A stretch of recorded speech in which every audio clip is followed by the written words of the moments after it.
Hello students, today we are going to discuss unit number 5.1 from English Literature textbook class 10, A Baker from Goa, and writer of this unit is Lucio Rodriguez.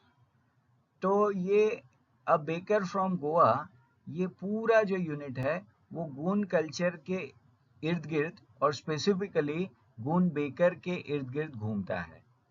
यहाँ पे गोवा के baker के बारे में detail description दे के रखा है कि पुर्तगाली यानी कि पोर्टुगीज जब इंडिया आए थे और गोवा को उन्होंने अपना कैपिटल बनाया, तब से उन्होंने गून कल्चर में बेकर को इंट्रोड्यूस किया।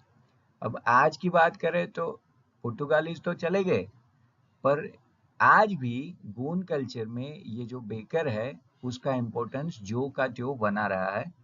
और यहाँ इस कहानी में लेखक अपने बचपन के दिनों को और बेकर को देखकर उनके बारे में उत्साह से बातें करते हैं। नो, आप ऐसा बोल सकते हो कि वो डाउनलाइन मेमोरी में चले जाते हैं कि आज वो बड़े हो गए, पर जब भी ये बेकर को देखते हैं तो उनको अपने बचपन के दिन याद आते हैं। तो चलिए देखते हैं अ बेकर फ्रॉम गोवा क्या है इसमें। This is a pen portrait of a traditional Goon village baker who still has an important place in his society. तो यहाँ पे पेन पोर्ट्रेट, जैसे हम कैमरा से किसी का पोर्ट्रेट खींचते हुए और पेंसिल या ड्राइंग करके भी किसी का पोर्ट्रेट बनाते हैं, वैसे ही यहाँ पेन पोर्ट्रेट यानी कि वर्ड, मैजिक ऑफ वर्ड के थ्रू किसी का पोर्ट्रेट बनाना, जिसको हम शब्द चित्र बोल सकते हैं। और यहाँ पे किसका पेन पोर्ट्रेट बनाया गया है? यहाँ पे गोवा के ट्रेडिशनल बेकर का पेन पोर्ट्रेट राइटर ने दिया है। बेकर क्या होता है? बेकर वो होता है जो ज़्यादातर बेकरी चलाता है, बेकरी में ब्रेड या पाव, जिसको हम पाव रोटी भी बोलते हैं, केक, ऐसी सारी चीज़ें बनाते हैं। अब गून कल्चर में यानी कि गोवा के कल्चर में जो गोवा का रहने वाला है उसको बोला जाता है गून। जैसे अहमदाबाद का कोई रहने वाला है तो उसको बोला जाएगा अहमदाबादी। सेम वे गोवा, तो वहाँ पे गोवा से हो जाता है गून। तो यहाँ पे गून बेकर विलेज का पेन पोर्ट्रेट यानी कि शब्द चित्र बनाया गया है और जो अपने समाज में अभी भी एक महत्वपूर्ण स्थान रखता है। Our elders are often heard reminiscingly nostalgically about those good old Portuguese days, the Portuguese and their famous loaves of bread. Reminiscingly nostalgically, जिसका मतलब होता है thinking fondly of the past, जिसको बोला जाता है अतीत यानी कि भूतकाल के बारे में प्रसन्नता से उसको याद करना या उसके बारे में बात करना। फिर Portuguese days, days when Portuguese ruled over Goa, उस टाइम की बात है जब गोवा में पोर्टुगीज का राज हुआ करता था। एंड लोव्स ऑफ ब्रेड यानी कि पीसेस ऑफ ब्रेड। अब यहाँ पे देखो, लोव जो है वो लोफ का प्लूरल फॉर्म है। लोफ का स्पेलिंग होता है LOAF, और जब वो प्लूरल हो जाता है तो F का V होके ES लगेगा। तो चलिए देखते हैं यहाँ पे क्या कहना चाहते हैं। तो राइटर बोलता है कि हमारे जो बुजुर्ग थे वो अपने पुराने अच्छे पोर्टुगीज दिनों के बारे में या तो पोर्टुगीज के बारे में और उनके मशहूर पाँव के टुकड़ों के बारे में जब अतीत के बारे में बात करते हैं तो वो अक्सर प्रसन्नता से उसकी बातें या उसकी चर्चा करते सुनाई देते हैं। यानी कि आपका कोई पास्ट का मेमोरी हो, फॉन्डली मेमोरी, जिसको याद करके आपको बड़ा मजा आएगा, तब जो एहसास होता है उसके लिए ये वर्ड है रेमिनिसिंगली नॉस्टैल्जिकली। यानी कि आप आपके बचपन के दिन को याद करते हो कि मैं जब छोटा था, या तो आप ऐसे बोलते हो कि मैं तो बचपन में छोटा था, हालांकि बचपन में हर कोई छोटा ही होता है, तो मैं ऐसे धमाल मस्ती करता था, ये सारी चीजें, तो उसका कहीं ना कहीं स्वीट मेमोरी से कनेक्शन है। तो इसीलिए ये वर्ड है रेमिनिसिंग नॉस्टैल्जिकली। तो यहाँ पे हम राइटर बोलता है कि हमारे बुजुर्ग जब भी पुराने पुर्तगाली दिनों को याद करते थे तब वो काफी खुश हो जाते थे, क्योंकि भूतकाल की जो स्वीट मेमोरीज है वो अक्सर हमें याद करने में बड़ा मजा आता है। Those eaters of loaves might have vanished, but the makers are still there. Vanished यानी कि disappear, गायब हो जाना। तो राइटर आगे बोलता है कि अब तो वो पाँव यानी कि डबल रोटी खाने वाले लोग गायब हो गए, खत्म हो चुके हैं, किंतु बनाने वाले यानी कि ये पाँव यानी कि डबल रोटी बनाने वाले अभी भी है. We still have among us the mixtures, the molders and those who bake the loaves. Mixture का यहाँ पे मतलब होता है persons who knead the flour. यानी कि आटा गूंदने वाला. आप ये नीचे पिक्चर में देख सकते हो, यहाँ बंदा अपने हाथ में कुछ लेके, ये आटा है, उसमें पानी डालेगा, उसको गूंदेगा और इससे आटा बनेगा. तो ये जो काम करने वाला बंदा है उसको मिक्सचर बोलते हैं. वैसे ही मोल्डर यानी कि persons giving bread a particular shape. यहाँ आप ब्रेड का अलग अलग शेप देखते हो, या पाँव का यानी डबल रोटी का अलग अलग शेप देखते हो, तो उसको एक छोटे से सांचे में ढालना होता है. तो उसके लिए भी एक अलग इंसान होता था, तो वो होता है मोल्डर. एंड बेक यानी कि रोस्ट, कुक ऑन फायर, किसी आग पे किसी चीज को पकाना या बनाना. अच्छा, अब यहाँ पे ये पिक्चर देखो दोबारा. तो ये वाला जो है, ये पहले वाला जो मैंने अभी अभी बोला आपको कि ये बंदा, इसको बोला जाता है मिक्सचर. हालांकि अब तो मशीन्स आ गए, ये ऑटोमेशन के चलते अब आटा गूंदने का काम या इसको मिश्रित करने का काम भी मशीन से होता है. पर फिर भी जो पुरानी चीजें होती है उससे कहीं ना कहीं हमारे इमोशंस जुड़े हुए होते हैं. और इसीलिए राइटर ने जैसे ही ये पुराने जमाने का बात चालू किया, तो वहां पे उन्होंने ये खूबसूरत सा फ्रेज इस्तेमाल किया, रेमिनिसिंग नॉस्टैल्जिकली.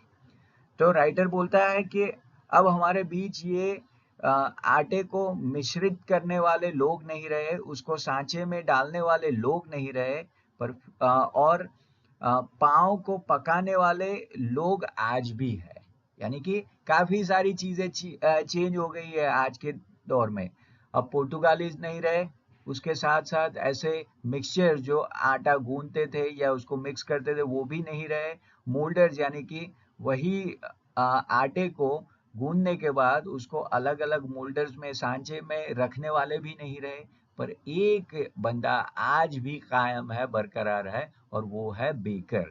मतलब आज भी बेकरी का काम थोड़ा बहुत अत्याधुनिक हो गया है, मॉडर्न हो गया है, मैकेनाइज हो गया है, पर फिर भी बेकर कहीं ना कहीं गोंद कल्चर में आज भी मौजूद है. यानी कि ये जो ब्रेड का कल्चर है, बनाने का शायद थोड़ा डिफरेंस हो गया होगा, पर ये बेकर आज भी यहीं पे मौजूद है. The age-old time-tested furnaces still exist. The fire in the furnaces has not yet been extinguished. Age old since ages, कई सदियों पुरानी. फर्नेसेस यानी कि hearts, what you call it, very hot and close chamber, जिसको बोला जाता है भट्टी, जहाँ चीजें गर्म की जाती है. एग्जिस्ट यानी कि प्रेजेंट, अस्तित्व में होना. एक्सटिंग्विश, पुट ऑफ, बुझ जाना.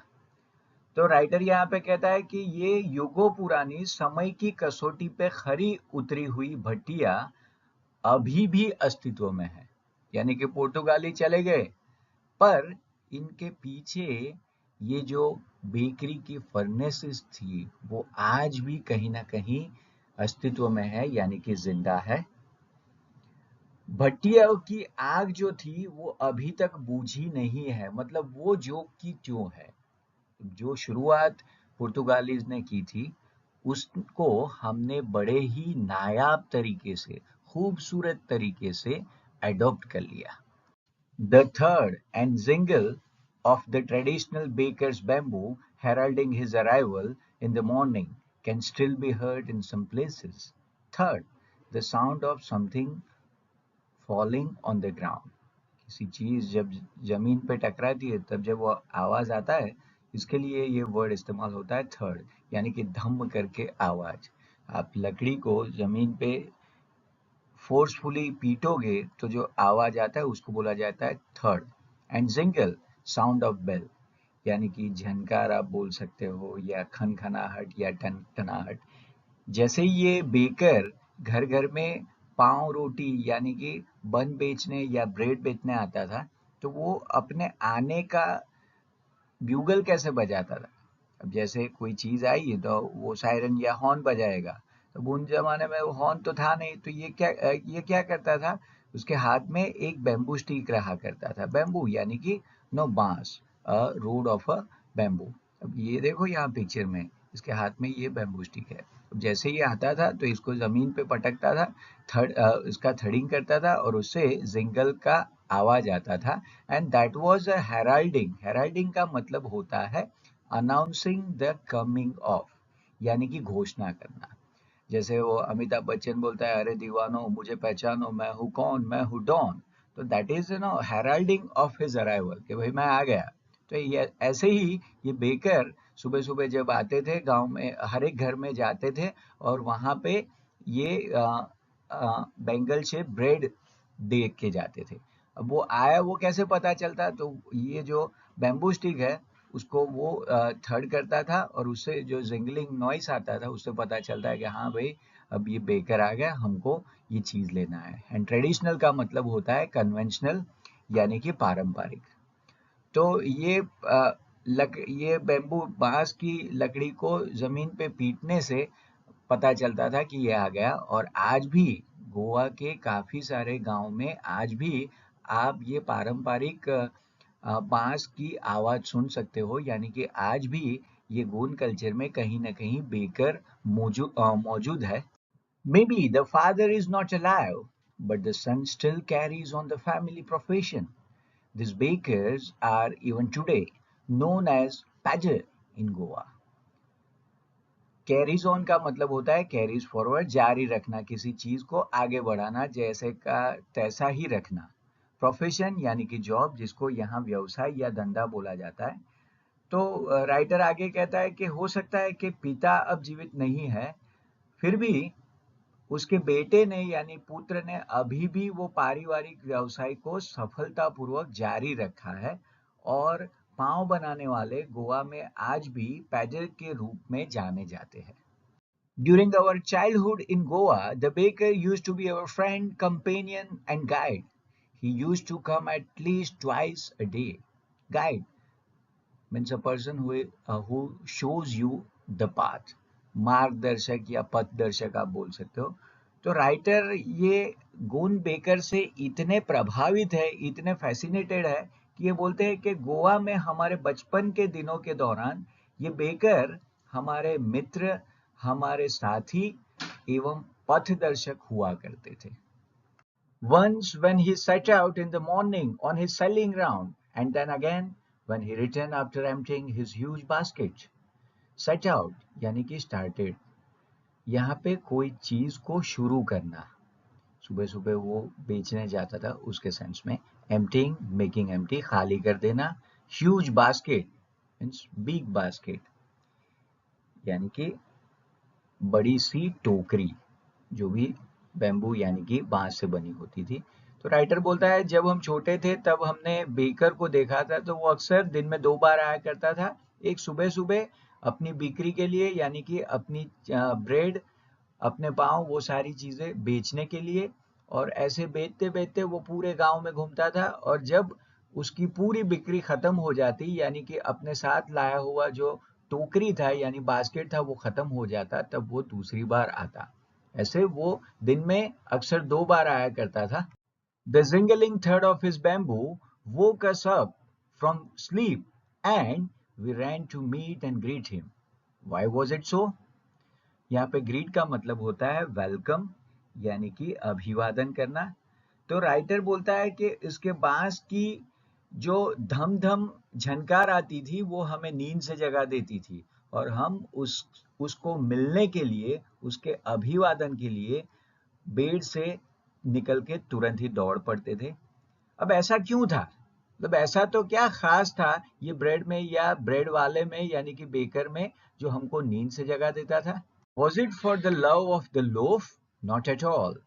The loaf were bought by some Paskin or Bastin, the maid servant of the house.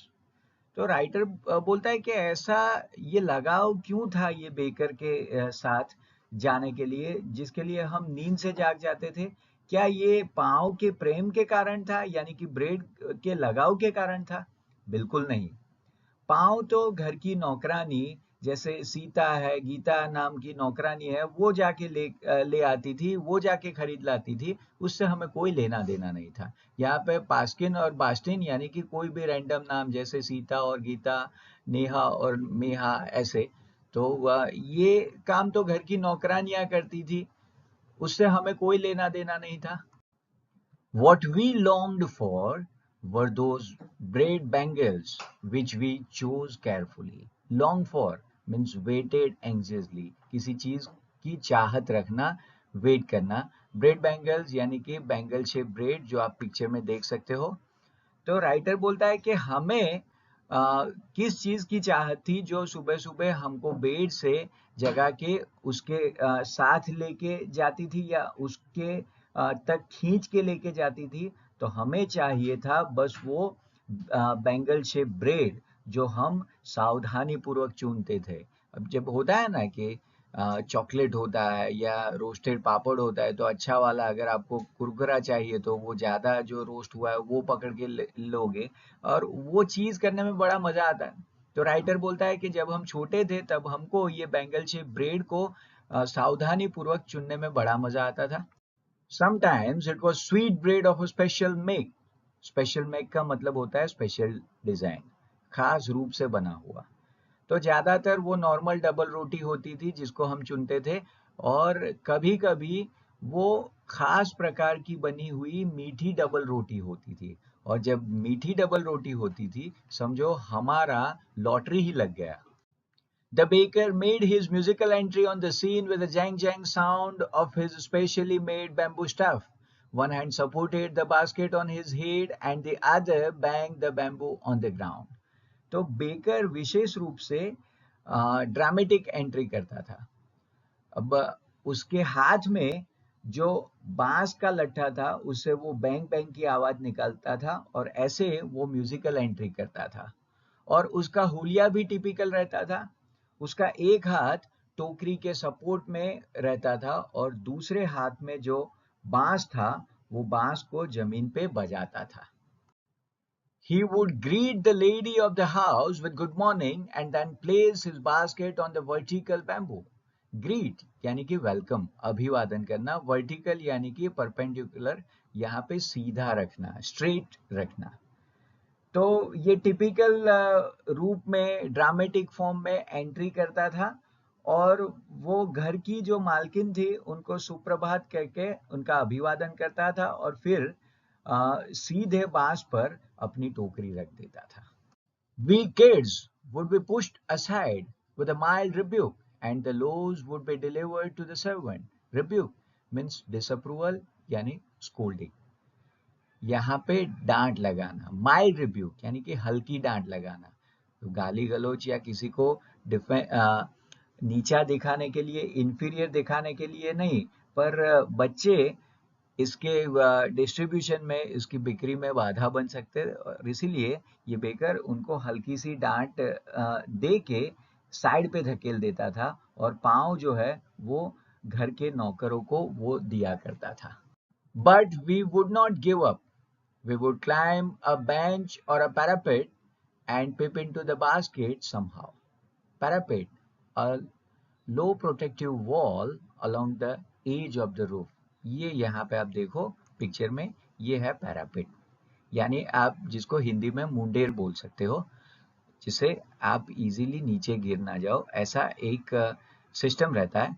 तो राइटर बोलता है कि हमको हल्की सी डांट देके साइड पे धकेल दिया जाता था, पर हम भी इसको छोड़ने वालों में से नहीं थे, मतलब हम आशा छोड़ देने वाले नहीं थे। तो हम क्या करते थे, हम एक बेंच पे या मुंडेर पे चढ़ जाते थे और कैसे न कैसे टोकरी के अंदर झांक लेते थे कि क्या है, या हम पहले से टारगेट बना के रखते थे कि वो वाला जो बैंगल शेप ब्रेड है वो मुझे लेना है। और अगेन इसमें ज्यादा कुछ भी नहीं है, पर फिर भी ये जो एक्टिविटी है वो बड़ा ही खूबसूरत सा एक्टिविटी है। तो हम ये काम करते थे। I can still recall the typical fragrance of those loaves. Loaves for the elders and the bangles for the children. Fragrance, scent, smell, खुशबू जिसको बोला जाता है। तो राइटर कहता है, मैं आज भी उन पाँव की विशेष प्रकार की सुगंध को स्मरण कर सकता हूँ, याद कर सकता हूँ, क्योंकि वहाँ पे बड़ों के लिए पाँव थे और बच्चों के लिए वो बैंगल शेप पाँव थे। Then we did not even care to brush our teeth or wash our mouths properly. And why should we? Who would take the trouble of plucking the mango leaf for the toothbrush? तो writer आगे बोलता है कि फिर हम अपने दांतों को साफ करने का या ठीक से मुंह धोने की भी परवाह नहीं करते थे, और हमें परवाह भी क्यों करनी चाहिए, क्योंकि आम के पत्तों को तोड़ के लाना और फिर उसका ब्रश बनाना, ये सारी परेशानी में कौन पड़ेगा। उससे अच्छा सीधा ही बैंगल शेप पाँव यानी कि ब्रेड मुंह में रख दो, बात खत्म। And why was it necessary at all? The tiger never brushed his teeth. Hottie could wash and clean up everything so nicely after all. Writer बोलता है कि और ये सब करने की बिल्कुल जरूरत भी क्या थी?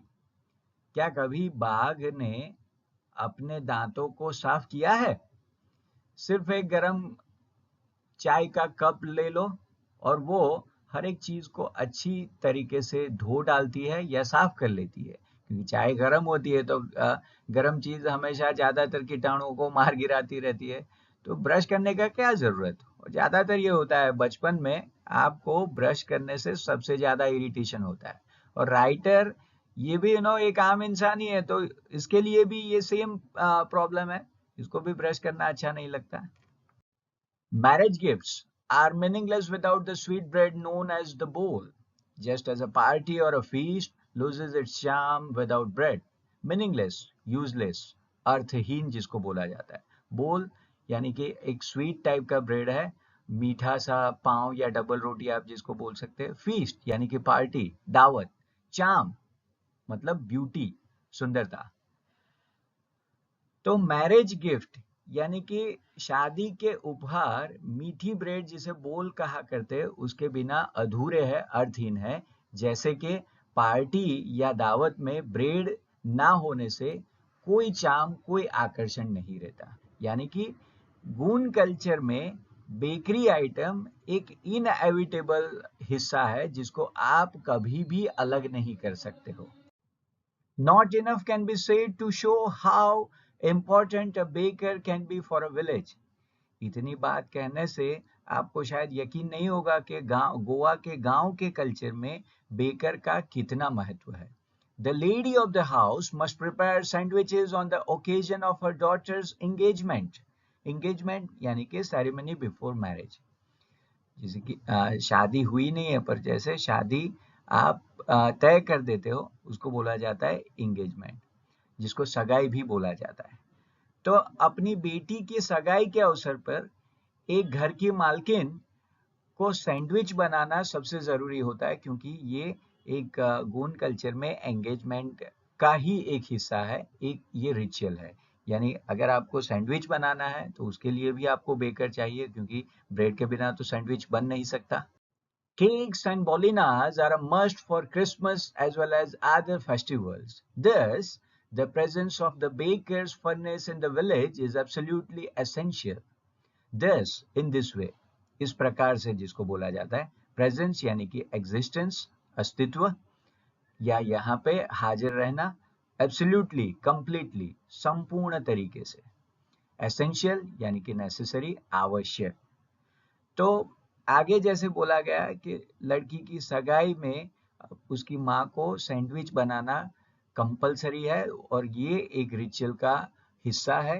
तो वहाँ के वो रिचुअल के लिए भी आपको बेकर चाहिए यानी कि ब्रेड चाहिए। इतना ही नहीं, क्रिसमस या अन्य उत्सव या त्योहारों के दौरान केक एवं बोलिना सबसे जरूरी होते हैं। बोलिना यानी कि एक मीठा केक, ये आप नीचे पिक्चर में देख सकते हो, ये बोलिनाज का ही पिक्चर है। तो क्रिसमस या दूसरा कोई भी फेस्टिवल होगा उसके लिए भी आपको ब्रेड चाहिए, लड़की की इंगेजमेंट है उसके लिए भी ब्रेड चाहिए। तो ऐसे इस प्रकार से गांव में बेकर की भट्टी की उपस्थिति कितना महत्व, कितना अनिवार्य रखता है ये दिखाती है।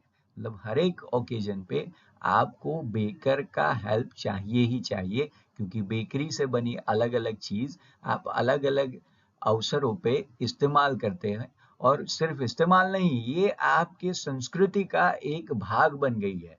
It become a part of Goan culture, and that's why bakers are very important. और इसीलिए राइटर ने आगे बोला था कि पोर्टुगीज तो चले गए, पर अपने पीछे आज कहीं ना कहीं ऐसे बेकर्स जिंदा है या कायम है। The baker or a bread seller of those days had a peculiar dress known as kabai. It was a single piece long frock reaching down to the knees. Peculiar, special, खास तरीके का, single piece without joint, यानी कि एक ही कपड़े से बना हुआ। तो इन दिनों बेकर यानी कि पाव बनाने वाले या ब्रेड विक्रेता एक विशेष तरीके का पोशाक पहनते थे जिसको कबाई के रूप में जाना जाता था। और ये ड्रेस कैसा था? तो ये एक एक ही कपड़े से बनी लंबी फ्रॉक की तरह होता था, और ये फ्रॉक जो है वो घुटनों तक पहुंचती थी। मतलब आप एक ही पहन लो, दूसरे कोई कपड़े का जरूरत ही नहीं रहेगा। और ऐसा थोड़ा अजीब दिखने वाला ड्रेस उसको कबाई बोला जाता था। In our childhood, we saw bakers wearing a shirt and trousers which were shorter than full length ones and longer than half pants. Even today, anyone who wears a half pant which reaches just below the knees invites the comment that he is dressed like a pager. Comment यानी कि remark, जिसको टिप्पणी बोला जाता है, and pager baker, Goa में baker को ज्यादातर पैजर बोला जाता है। तो राइटर बोलता है कि मैंने अपने बचपन में पाव बनाने वाले लोगों को कैसे देखा था, तो वो एक कमीज, वह एक ट्राउजर यानी कि पैंट पहनते हुए देखा था। और ये जो पैंट का लंबा शर्ट का जो लंबाई है वो थोड़ा कम रहता था, वरस जो पैंट यानी ट्राउजर का लंबाई है वो घुटनों से थोड़े नीचे आता था। और वो जैसे मैंने बोला वो देखने में भी काफी अजीब या भद्दा लगेगा। और इसीलिए राइटर आगे बोलता है कि आज भी कोई जब ऐसी हाफ पैंट पहनता है जो घुटनों से थोड़ा नीचे तक जाती है, तो वो एक विशेष टिप्पणी यानी कि कमेंट को आमंत्रित करता है कि भाई तुमने पैदल जैसी पोशाक पहन के रखी है। The baker usually collected his bills at the end of the month. Monthly accounts used to be recorded on some wall in pencil. तो उन जमानों में बेकर यानी कि पाव बनाने वाले अपने बिलों के भुगतान के लिए अधिकतर महीने के एंड में वो सारे बिल कलेक्ट करते थे, एकत्रित करते थे। और पूरे महीने वो किसी दीवार पे पेंसिल से ये लिखा करते थे कि इसका इतना बिल है, और महीने के अंत में वही बिल वो भुगतान के लिए दिया करते थे, या उनको बोलते थे कि भाई आपका बिल इतना हुआ। Baking was indeed a profitable profession in the old days. The baker and his family never starved. Profitable, that gives profit, मुनाफे वाला। Starved, died of hunger, भूख से मर जाना। तो इतना ही नहीं, बेकिंग का जो प्रोफेशन था यानी कि पाव बनाना उन दिनों में हकीकत में एक लाभ वाला, मुनाफे वाला व्यवसाय था। पाव बनाने वाला उस और उसका परिवार कभी भी भूखा नहीं मरता था, यानी उसको अच्छे खासे पैसे मिल जाते थे जिसके उसका जीवन का गुजारा सही तरीके से हो सके। He, his family and his servants always looked happy and prosperous. Prosperous यानी कि well off, समृद्ध होना। तो उन दिनों बेकिंग का ये जो बिजनेस था, बेकरी का जो ये व्यवसाय था, वो मुनाफे वाला था, और इसीलिए ये कभी भूखे नहीं मरते थे। इतना ही नहीं, बेकर, उसका परिवार और उसके नौकर हमेशा प्रसन्न एवं समृद्ध दिखाई देते थे, यानी कि काफी सारा या अच्छा खासा पैसा ये लोग कमा लेते थे। Their plump physique was an open testimony to this. Plump physique, physique यानी कि बॉडी स्ट्रक्चर, शरीर का ढांचा। Plump यानी कि flashy, rather fat and round body, काफी जो मोटा होता है, गोल मटोल होता है, उसके लिए ये वर्ड इस्तेमाल होता है। काफी गदराया हुआ जो शरीर होता है उसके लिए। ओपन टेस्टिमोनी यानी कि public statement about a character और क्वालिटी, खुला प्रमाण पत्र आप ऐसा बोल सकते हो। तो राइटर बोलता है उन दिनों में बेकर कभी भी भूखा नहीं रहता। वो, उसका परिवार और उसके नौकर सारे लोग प्रसन्न और समृद्ध रहते थे। और इनका गदराया हुआ यानी कि मोटा, जहाँ पे तोंद बाहर आ गई है, ऐसा शरीर इस बात का खुला प्रमाण पत्र था, या ये बात को दोहराता था कि हाँ भाई सही था कि उन जमाने में ये सारे बेकर काफी समृद्ध और प्रसन्न रहते थे क्योंकि उनको पैसों की कमी नहीं थी। Even today, any person with a jackfruit-like physical appearance is easily compared to a baker. Jackfruit-like means person who is similar to jackfruit, जो गोल मटोल मोटा सा होता है, जैसे jackfruit कटहल होता है वैसे ही। Physical appearance means bodily look, यानी कि शारीरिक बनावट, जिसको फिजिक भी बोला जाता है। तो राइटर कहता है यहाँ तक कि आज भी किसी भी कटहल जैसे फल जैसे शारीरिक बनावट शरीर वाले बंदे को आसानी से बोला जाता है कि भाई तेरा कंपैरिजन, तेरी तुलना एक बेकर यानी कि पाव बनाने वाले से होती है।